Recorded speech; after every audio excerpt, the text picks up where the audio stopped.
जाएंगे। फिर उसके बाद मैं आपको एक आसन के साथ ब्रीदिंग सिखाती हूँ। एक्चुअल में क्या है कि हम लोगों को अपनी चीजों पे विश्वास तब होता है जब बाहर के लोग कहना स्टार्ट करते हैं, और जब हमारे पास चीजें रहती है तो हमें लगता है ठीक है। तो अभी आजकल जो सिनेरियो है उसमें क्या दिख रहा है कि वो की जो वेंटिलेशन की जरूरत पड़ रही है कोविड पेशेंट को या किसी को भी, तो अभी डॉक्टर्स का क्या कहना है कि जब हम भुजंग आसन में या फिर पेट के बल लेट के चेस्ट को ऊपर उठाते हैं तो जो हमारे लंग्स में प्रेशर बढ़ता है, उससे जब हम ब्रीदिंग करते हैं तो वो वेंटिलेटर के जैसे ही काम करती है। तो उसको प्रोन पोजीशन भी नाम दिया गया है। अधिकतर यही हो रहा है, जब नाम बदल जाते हैं तो चीजें ज्यादा अच्छी लगती हैं। तो हम अपने नाम के साथ ही करेंगे। मैं आपको एक बार करके दिखाती हूँ कि कैसे करना है अर्धभुजंग आसन, उसके बाद उसमें ब्रीदिंग किस तरह से करेंगे। लेट जाएंगे, पेट के बल लेटेंगे हम, फोरहेड नीचे रखेंगे, हाथों को मैट पे खींचते हुए आप लाओगे और कंधे के नीचे रख देंगे और अपने नेक की आर्च बनाते हुए, नाक जैसे अभी फोरहेड है, फिर नाक को टच कराया, चिन को टच कराया और आर्च बनाते हुए हम ऊपर उठे। एब्डोमेन नीचे दबा हुआ है, हम ऊपर उठे हुए हैं, चिन को ऊपर उठा लिया और लंबी गहरी श्वास लेते हुए।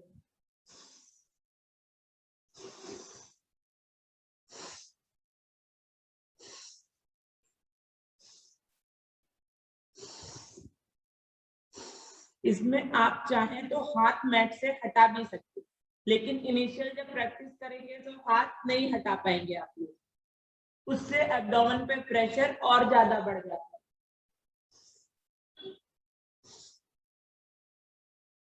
इसी को हम लोग प्रोन वेंटिलेशन बोलते हैं। इससे क्या हो रहा है, आपका एब्डोमेन दब रहा है और चेस्ट पे प्रेशर ज्यादा बन रहा है। उसमें जब हम ब्रीथ करेंगे फोर्सफुली एफर्ट्स के साथ तो जो पार्शियल प्रेशर है वो बढ़ जाता है, टाइडल वॉल्यूम भी बहुत ज्यादा बढ़ जाता है। तो एक बार आप सारे लोग ट्राई करिए, आ जाइए पेट के बल। ये आसन आपको कमर दर्द में भी बहुत अच्छे से फायदा करेगा। पेट के बल आएंगे सारे लोग, देख रही हूं मैं। फोरहेड लगाइए पहले जमीन पे, हाथों को खींचते हुए लाइए और कंधे के नीचे रखिए और नीचे रखिए। यस। अब आर्च बनाते हुए नाक, थोड़ी और ऐसे करके आर्च बनाते हुए चिन ऊपर उठाइए। यस यस, बहुत अच्छे वसुंधरा मैम। यस। कोनी सीधी नहीं करनी है आपको, अर्धभुजंग में कोनिया आधी मुड़ी हुई रही, प्रतीक लेट के कोनिया आधी मुड़ी हुई। चिन ऊपर लीजिए सीमा मैम, चिन ऊपर लीजिए और ब्रीथ करिए। बहुत अच्छे। जिसको हम लोग प्रोन वेंटिलेशन के नाम से जान रहे हैं, लेकिन ये हमारे लिए कुछ भी नया नहीं है। जो मैं रेगुलर योगा क्लासेस लेती हूँ उसमें मैं ये आसन कम से कम 3 से 4 बार 1 घंटे में करवाती हूँ और बहुत अच्छे से सारे लोग होल्ड भी कर रहे हैं। ब्रीदिंग करिए इसमें, बहुत अच्छे से ब्रीथ करिए। यस, ब्रीथ करते जाएंगे। यस। जब आपको लग रहा है मैं थक गई हूं, दोनों हाथों को ऐसे मोड़िए, फोरहेड नीचे रखिए, मकर आसन में जाइए और लंबी गहरी श्वास लीजिए। लंबी गहरी श्वास। Yes, deep breath. अब राइट साइड से टर्न लेंगे और उठ के बैठ जाएंगे।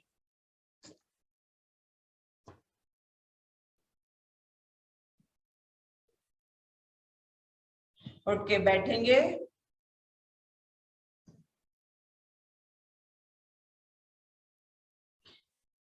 देखिए मकर, ये अपना भुजंग आसन में ब्रीथिंग करने के फायदे क्या क्या हैं आप लोग अभी करिए, करेंगे, नाड़ी शोधन करते जाइए। मैं इसके बेनिफिट्स आपको बताती हूँ। एक तो एब्डोमेन नीचे दबा, तो उसने क्या करा, डायफ्राम को भी आपके ऊपर उठा दिया।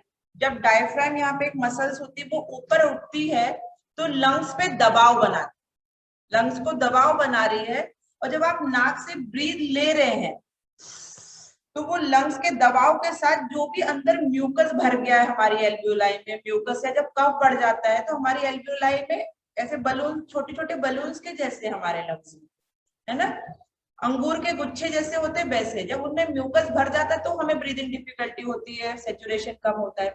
एक तो उसमें प्रेशर है, दूसरा इधर से हम पंप से एयर भर रहे हैं तो वो फैलेंगी, उनके अंदर जो म्यूकस जमा है वो निकलेगा।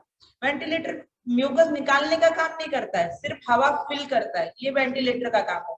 लेकिन जो ये हमारा नेचुरल वेंटिलेशन है वो म्यूकस निकालने का भी काम करेगा। तो ये आसन दिन में 2 से 3 बार आप जरूर करेंगे, लेकिन खाली पेट करेंगे तो ज्यादा अच्छा रहेगा।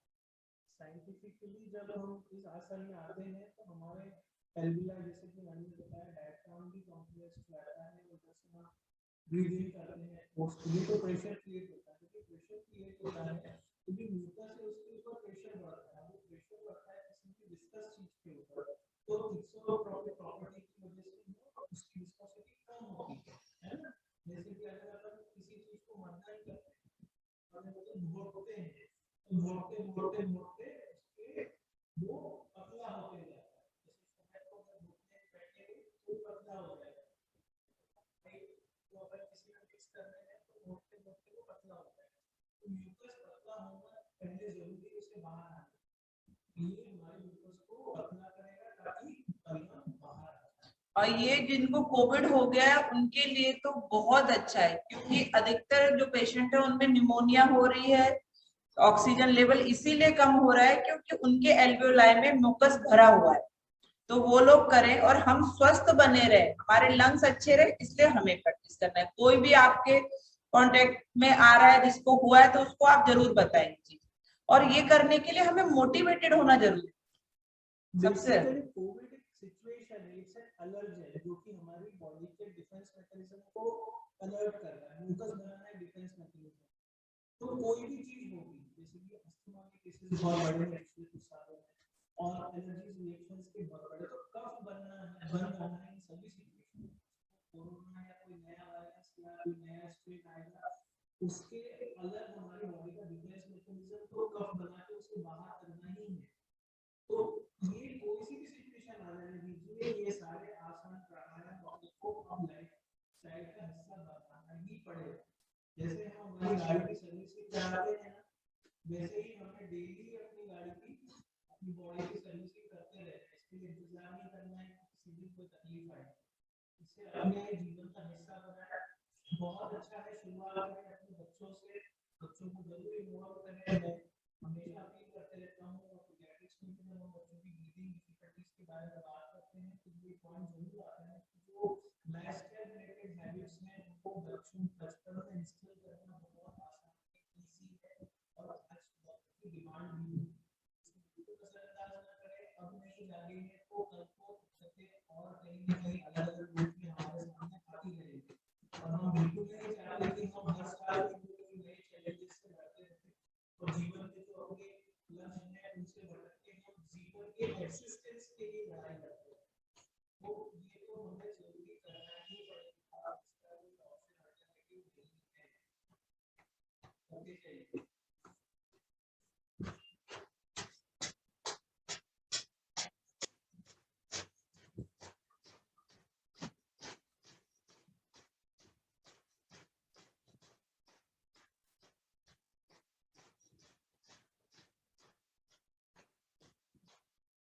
Neck right, left, right, left, वापस।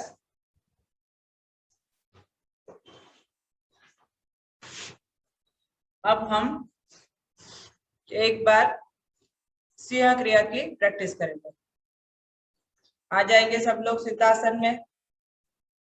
सिद्धासन में आएंगे, हाथों को घुटने के ऊपर रखिए, श्वास लीजिए और चेस्ट को ऊपर उठाइए,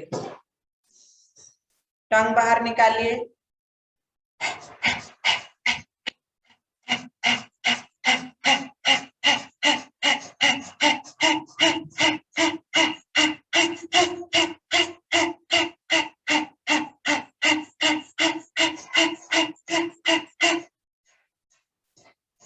कम से कम आपको 20 से 22 बार करनी है। नेक थक गई है, रिलैक्स करिए। Right left, right left. इसी की सेकेंड स्टेप करेंगे। टंग को फोल्ड करिए, ऊपर पैलेट के ऊपर लगाइए।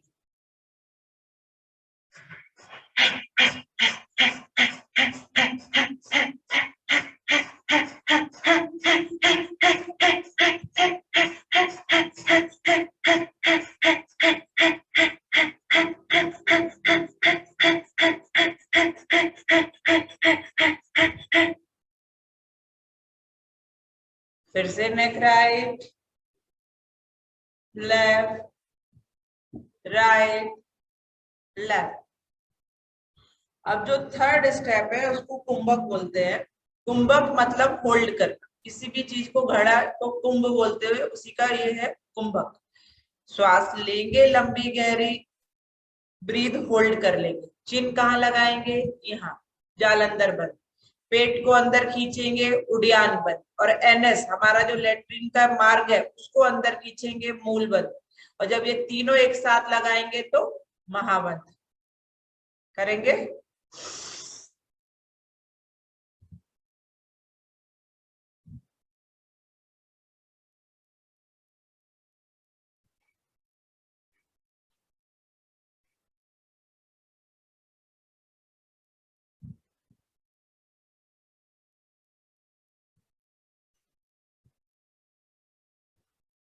थोड़ी सी चिन उठाइए, सिर्फ चिन, दोनों बंद लगे रहेंगे, उड़ियान भी और मूल बंद भी। श्वास को बाहर निकाला, बिना श्वास लिए फिर चिन यहीं लगा ली। इसे शून्य बोलते हैं, शून्य, विदाउट एनी ब्रीथ।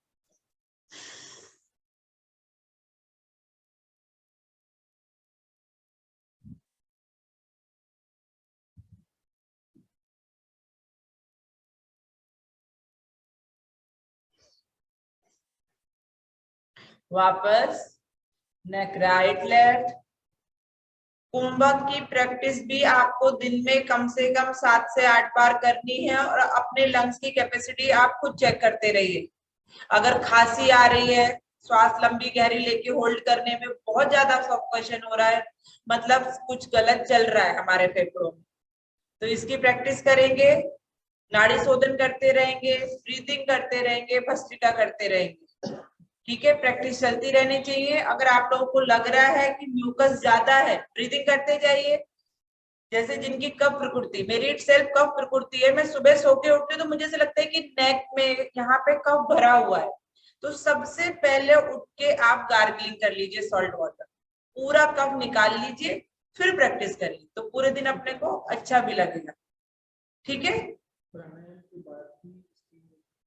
प्राणायाम के बाद भी कफ निकल रहा है उसको निकालिए। और सबसे बड़ी बात है, जो कफ निकल रहा है, हम लोग क्या करते हैं, कुछ भी काम कर रहे हैं तो उसको अंदर गटक लेते हैं, पेट में ले लेते हो। हमें क्या लगता है कि यहाँ से नहीं, तो वो क्या कर रहा है, आपकी जठराग्नि मांद कर रहा है, जठराग्नि को कम कर दे रहा है, आपके पाचन को हैम्पर कर रहा है, आप जो भोजन ले रहे हैं उसको सही से पचने नहीं दे रहा। तो कफ हमेशा बाहर निकालना है। कफ मतलब जो म्यूकस सिक्रीशन हो रहा है हमारे, ताकि वो अंदर हमें फिर से ऑब्स्ट्रक्शन ना करे।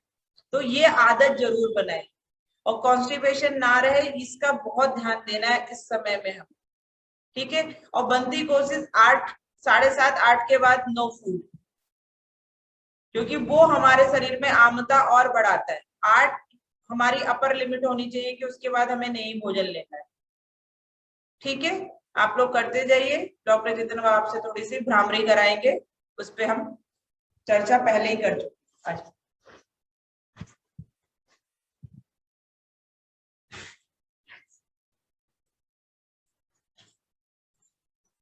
भ्रामरी प्राणायाम के ऊपर हम पहले बात कर चुके हैं। जो लोग नए हैं, बेसिकली बस इतना बता दूं कि इसमें नाइट्रिक ऑक्साइड जो गैस है उसका बनना 15 से 20 गुना हो जाता है, और ये हमारे लंग्स को और अच्छे से डायलेट करता है। भ्रामरी प्राणायाम के लिए मेरुदंड को सीधे रखते हुए सुखासन में बैठेंगे। तीनों उंगलियों को आंखों पे लगा के, इंडेक्स फिंगर को भौहों के ऊपर और अंगूठे से कान को बंद कर लेंगे। बंद ऐसे करेंगे कि बाहर की कोई भी आवाज हमें नहीं आए। और फिर म का गुंजन करेंगे, म का गुंजन करेंगे, सिर्फ म।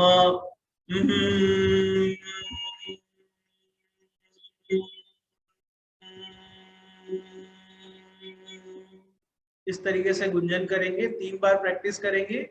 उसके बाद फिर हम आगे की बात करेंगे। कानों को बंद करिए और अपने अपने स्पीड से, अपनी अपनी क्षमता अनुसार 3 बार म का गुंजन करेंगे।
डीप ब्रीथ करते जाएंगे।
हो गया। मैं कुछ इंस्ट्रक्शंस यहाँ पे शेयर करना चाह रहा था। एक तो जो भी हम लोग डेली क्लासेस ले रहे हैं उसमें जो भी डिस्कशन हो रहा है वो यूट्यूब चैनल पे अपलोड कर रहे हैं। दूसरा, वो चैनल्स की लिंक और वीडियोस की लिंक आपको ग्रुप में शेयर कर दी जाती है, वो भी आप करके रिविजन्स कर सकते हैं। दिन में 3 से 4 बार उसकी प्रैक्टिस जरूर करिए। लिस्ट बनाइए कि क्या क्या प्राणायाम सिखाए जा रहे हैं, उनको अपने कहीं पे भी चिपका के आप उसकी प्रैक्टिस करें। रिमाइंडर सेट करिए। कोशिश करिए हर व्यक्ति अपने घर के सभी लोगों को बिठा के ये सारी चीजें करवाए। स्पेशली फोकस करें अगर छोटे बच्चे हैं। ब्रीदिंग के बारे में है, हम डे 1 से ही फोकस करते हैं। और अगर इसके बारे में हम और अच्छे से बात करें तो ड्यूरिंग प्रेगनेंसी भी अगर मदर की ब्रीदिंग सही नहीं है तो उसका असर आने वाले बच्चे की लाइफ में जो भी ब्रीदिंग प्रैक्टिस बनेगी उस पर सीधा सीधा असर पड़ता है। ये सारी रिसर्च की बातें हैं, अगर कोई इंटरेस्टेड है तो मुझे पर्सनली बात कर सकता है। बट ब्रीदिंग हमारी लाइफ का सबसे इम्पोर्टेंट फंक्शन है। इसे हमें रिस्टोर करना बहुत जरूरी है, इस पे हमें फोकस करना बहुत जरूरी है। तो जो भी लोग अटेंड कर रहे हैं, रेगुलरली कर रहे हैं, जिनको भी थोड़ा बहुत भी फायदा इस पे लग रहा है, वो एक जिम्मेदारी जरूर लें सोशल अवेयरनेस के बारे में। शुरुआत घर से करें, अपने बच्चों से करें। ब्रीदिंग करेक्शन करना बहुत जरूरी है ना। जैसे कि हर चीज हमें व्यवस्थित होनी चाहिए। जैसे कि गाड़ी अगर चलाना सीख रहे हैं तो वो हमें बहुत अच्छे से आना चाहिए। ठीक, तो वैसे ब्रीदिंग हमारे लिए बहुत इंपॉर्टेंट एक फंक्शन है। अभी मैं थोड़ी सी बात टंग पॉस्चर के ऊपर करूंगा। टंग हमारी बॉडी का एपिसेंटर ऑफ ग्रोथ कंसिडर किया गया है। ठीक है, तो जो टंग है वो एक मस्कुलर ऑर्गन है और सभी तरफ से मसल से ही सस्पेंडेड है। उसकी मोबिलिटी, उसकी फ्री टंग एक्सिस हर जगह से हमारे लिए बहुत जरूरी है। रिस्ट्रिक्टेड टंग मूवमेंट्स की वजह से बहुत सारे डिसफंक्शंस हमने देखे हैं।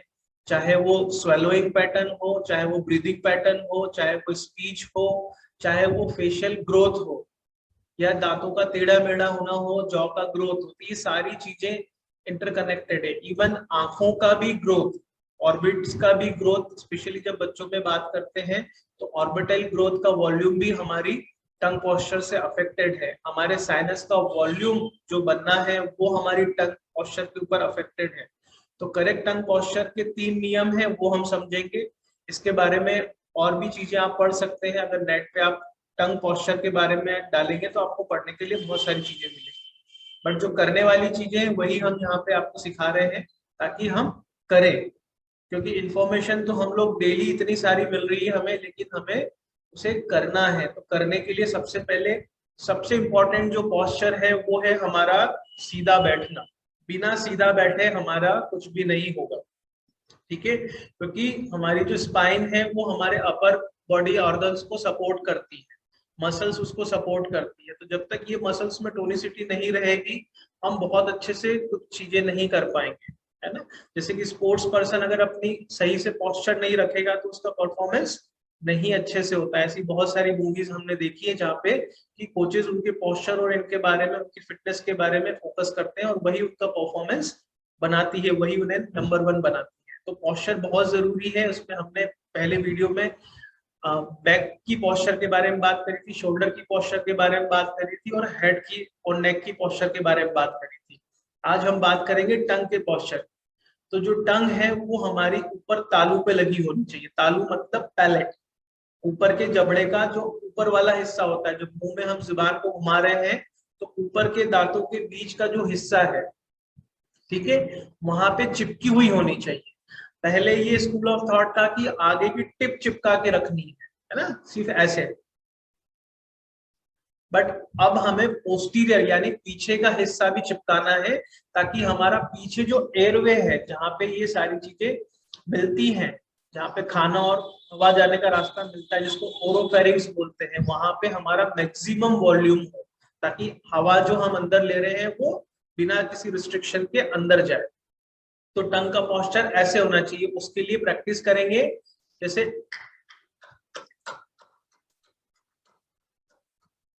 बच्चे करते हैं ना, कई बार जुबान को टक टक टक टक करते हैं ऐसे।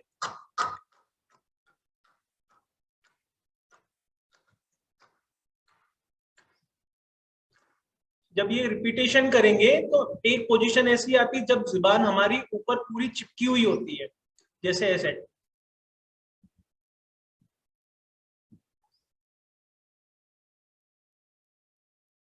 ठीक है, तो ये चिपका हुआ हिस्सा है, ये हमारे लिए रेस्टिंग टंग पोजीशन है। हमेशा हमें कोशिश करनी चाहिए जब भी हम कॉन्शियस आप सबकॉन्शियस माइंड में हो, हमारी टंग वहां रेस्ट करनी चाहिए। तो आज की एक्सरसाइज है, जब भी आपको ध्यान आए अपनी टंग की पोजीशन पे आप जरूर ध्यान दीजिए।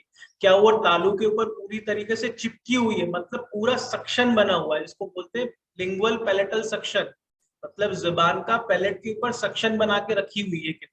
तो जुबान जब ऊपर वहां पे चिपकी रहेगी तो हमारा जो ऊपर का जबड़ा है उसका शेप सही से बनेगा, जुबान अपनी साइज के हिसाब से वहां पे जगह बनाएगी। और ये हम बच्चों से शुरुआत करते हैं, स्पेशली जो बच्चे माउथ ब्रीथ कर रहे हैं, जो मुंह खोल के सोते हैं, या जो खराटे ले रहे हैं लोग, उनमें ये सारी चीजें डीअरेंज्ड होती है। तो ये करेक्ट करने की पहली स्टेज है कि टंग पोस्चर के ऊपर हम काम करें।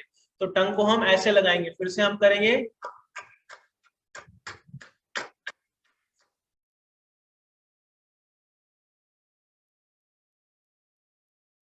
पूरी टंग ऊपर चिपकी हुई है। अब जिन लोगों का ये बीच का जो तार है, जिसको लिंगुअल फ्रीनम बोलते हैं, फ्रेनुलम बोलते हैं, जो अटैचमेंट है, ये अगर बहुत ज्यादा रिस्ट्रिक्टेड है, मतलब इसने जुबान को बांध के रखा है, तो हमारे लिए करना मुश्किल होगा। उन बच्चों के लिए और उन एडल्ट्स के लिए टंग रिलीज की प्रोसीजर, सर्जिकल प्रोसीजर होती है, वो कराना जरूरी है। तो एक तो ये आप टंग फ्री मोमेंट्स अपना एक्सिस करेंगे। दूसरा, जिनका अगर अच्छे से हो रहा है तो वो टंग पोस्चर करेक्ट करना आज से शुरू कर देंगे। जिस किसी को भी कंफ्यूजन हो रहा है मुझे पर्सनली कॉल कर सकता है, मैसेज कर सकता है, मैं इसमें जरूर हेल्प करूंगा। दूसरा पोस्चर हमने समझना है कि हमारी लिप्स, जब हम सहज भाव से बैठे हैं तो हमें लिप्स को बहुत ही रेस्ट पोजीशन में एक दूसरे से चिपका के रखना है ना, जैसे ऐसे। आप किसी भी महान जो है, जैसे गौतम बुद्ध हो गए या कोई भी ऐसी महान आत्मा है जिसका हमने स्टैचू देखा है, वो अगर सहज भाव में बैठे हैं तो उनके लिप्स बहुत ही सील्ड हैं, उसमें कोई टेंशन नहीं है, कोई मसल्स एक्टिवेटेड नहीं है। हम बेसिकली क्या करते हैं, कहीं ना कहीं हमारी फेशियल मसल्स एक्टिवेट कर देते हैं, है ना। उसके बारे में और हम बात करेंगे, क्योंकि हमारे पास 1 मिनट बचा है अभी इसमें, तो मैं उसमें खत्म करूंगा अपनी तीनों पोजीशंस। तो सेकंड पोजीशन हमारी लिप की पोजीशन, जो कि सील्ड होनी चाहिए। कोशिश करें, नोटिस करें अपने को भी, अपने परिवार में सभी लोगों को, कि वो जब सबकॉन्शियसली बैठे हैं, जैसे टीवी देख रहे हैं या पढ़ रहे हैं या कुछ कर रहे हैं, तो उनकी लिप्स क्या सील्ड है कि नहीं है। अगर लिप सील्ड रहेंगी तो हम डेफिनेटली नोज से ब्रीथ करेंगे, और अगर नोज में कुछ प्रॉब्लम से ब्लॉकेज वगैरह है तो हम कॉम्पनसेटरी ओरल ब्रीदिंग करेंगे। तो इस पे बहुत विषय पे बात की जा सकती है, लेकिन जो करने वाली बात है वो ये है। तो लिप्स को सील रखेंगे। तीसरी स्टेज होती है इसमें दांतों की पोजीशन। दोनों दांतों के बीच में या तो दोनों चिपके हुए रहें, उनको एक दूसरे के ऊपर कोई ऐसा क्लिंचिंग फोर्स नहीं होना चाहिए, या 1-आधा mm बस उनमें गैप। तो फिर से रिवाइज कर रहा हूं, मीटिंग कुछ सेकंड्स में खत्म हो जाएगी। टंग की पोस्चर पैलेट पे, ठीक है, पैलेट पे लगाई, लिप्स को सील किया, दांतों को पास में रखा। जब इस पोजीशन में है तो हमारी कोई सी भी मसल एक्टिवेटेड नहीं है, सिर्फ और सिर्फ टंग हमारी पैलेट पे लगी हुई है। जब ये पोस्चर अटेंड कर लेंगे